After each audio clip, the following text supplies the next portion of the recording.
Саламатсыздар ма? Көп адамдар өмірін сүтсіз елестете алмайды. Оны шайға, кофеге немесе таза өзін тұтынады.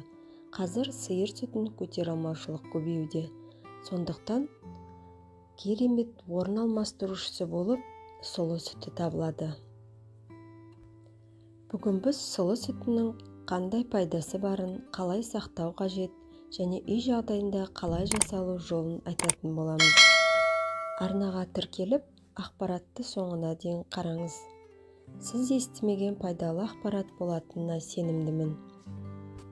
Бұл тағамдық өнім нағыз витаминдер мен минералдарға бай.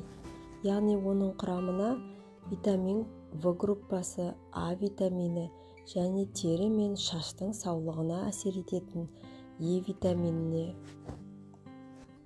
бай болып келеді. Сүтте көп мөлшерде клетчатка бар. Ол ас қорытуды белсендіріп, ағзаны тазалайды. Енді сұлы сүті несімен пайдалы деген сұраққа тоқталайық. Холестерин деңгейін қалыптастырады. Жүрек, тамыр жүйесі жұмысын жақсартады. Тромб түзілу қаупін азайтады. Үлкен дәретті қалыпқа келтіреді. Метеоризмнен құтылуға көмектеседі. Сұлы сүті асқазан ішек жолының жұмысын белсендіреді. Шашты қабатты жұмсақ жауып тұрып, зиянды микроорганизмдерден қорғайды. Сонымен сусын тағамдық улану кезінде де көмектеседі. Гастрит пен жара дамуға жол бермейді. Сұлы сүті панкреатитпен, холециститпен, гастритпен ауыратын адамдарға тұтыну ұсынылған. Сусын ағзадан өттің өндіріліп шығуын белсендіреді. Сүйек пен тістерді нығайтады. Тырнақтар мен шаш жағдайын жақсартады. Сұлы сүті құрамындағы кальций ағзаға жақсы сіңеді. Сонымен қатар сұлы сүті жөтелден құтылуға көмектеседі және де суық тиюдің жеңіл өтуін, тез сауығуды қалыптастырады. Артық салмақтан құтылу үшін диетада жүргендерге өте маңызды өнім болып табылады. Яғни сұлы сүті ұзақ тою сезімін береді және метаболизм процесін тездетеді. Асқазан ішек жұмысын қалыпқа келтіреді. Яғни сұлы сүті құрамында клетчатка болуына байланысты ішек, асқазан, өт қабы жұмысын қалыпқа келтіреді. Сұлы сүтінің оң әсерімен қоса бірнеше қарсы көрсеткіштері бар. Яғни целиакиямен ауыратын адамдарға тұтынуға болмайды. Себебі құрамында глютен бар. Сұлы дәрежелі аллергия тудыру қаупі бар. Сондықтан жеке көтере алмаушылығы бар адамдар сақтықпен пайдаланған жөн.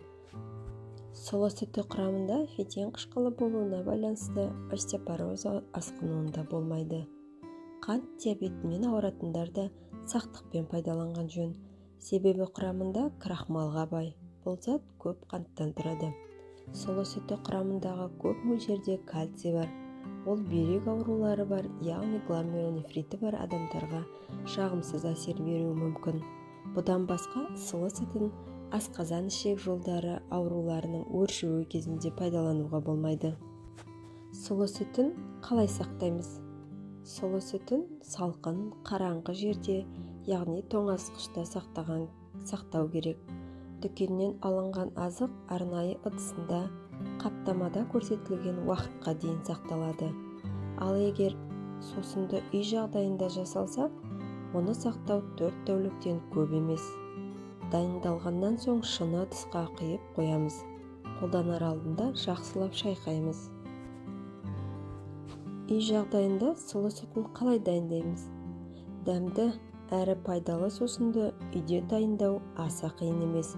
Бірінші, шикі сұлыны таңдау керек. Ең дұрыс нұсқа табиғи бүтін сұлы. Онда максимум витаминдер мен минералдар сақталған.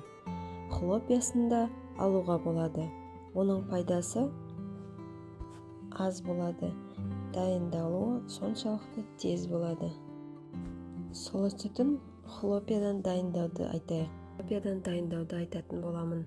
Жарты килограмм хлопьяны алып, оны шыны ыдысқа салып, 2 литр таза су, яғни қайнаған су болса жақсы болады.